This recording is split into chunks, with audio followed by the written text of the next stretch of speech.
everyone. So, we all know about allergies and how this can be a problem for a lot of people, but do you really know what is actually happening inside your body? It is actually important to know what is going on and to be aware of the consequences that allergies can cause. In a case of an allergy, your immune system misidentifies a particle as a harmful substance. What our body identifies as harmful differs from person to person, and it is not a normal reaction. It does not happen with each and every particle that enters your body. So, without further ado, let's get into it. When your body comes in contact with something it is allergic to, we call that thing an allergen. Pollen, for example, is a pretty common allergen. So let's draw a little situation. When an allergen, here pollen, comes in contact with your body, depending on the type of allergen, it can be ingested, inhaled, or just comes in contact with your skin.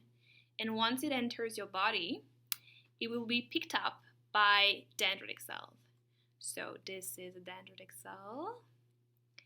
And this is not really good at doing anything with it. So it's going to show it to his friends.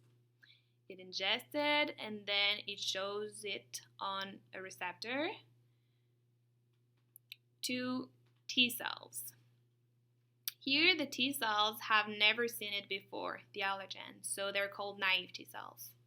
Once they bind to it, they're going to become Th2 cells, which are the show-off ones. Those are the cool ones. And they're going to, same thing, take the allergen and then show it on a receptor to their friends, the B cells. On their surface, B cells have antibodies. So you might be wondering, what is an antibody? So basically the antibody is the thing that is going to bind on your allergen, and it is really specific to it. So those are the regions that are going to bind to the allergens and specific to the allergens, and this is the region that is going to bind the B cell surface. So once you recognize and bind to the allergen, it's going to tell the B cell to produce more antibodies.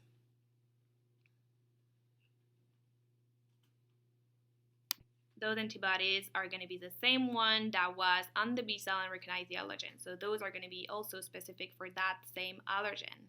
And those are going to go bind to mast cells and be ready for the second exposure.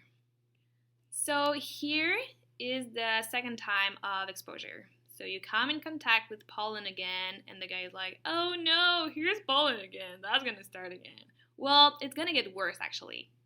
So this is, as we saw, your mast cell, which is here and ready for the second exposure. On its surface, it has antibodies, which are specific for the same allergen. So those are here and ready to welcome the allergen. Here it is. It binds to it. And then what is going to happen is that your mast cell is actually going to be triggered by that binding and is going to release its content. For example, histamine. And this is going to cause, it's going to cause first vasodilatation, which is your vessels which are dilating, and this is going to allow more blood flow, and then you're going to have vascular leakage, and that is causing the symptoms that you'll know as redness and pain and heat on your skin. And then it can also cause your smooth muscle contraction, and actually that can lead to trouble with breathing. So that guy here has trouble with breathing, and that's not good. Histamine is also the cause of the more common symptoms of an allergic reaction, such as sneezing, runny nose, and itchy eyes. Although, if your reaction is severe enough, and depending on the individual, it can lead to more serious symptoms and to an anaphylactic shock. Anaphylactic shock symptoms are skin redness and itching, respiratory difficulties, vomiting, abdominal cramps, and then eventually shock. It is life-threatening, guys, so we just want to make sure that you are aware of the symptoms, you know the symptoms, and so if some of your friends or even yourself have an allergic reaction, you can actually react to it.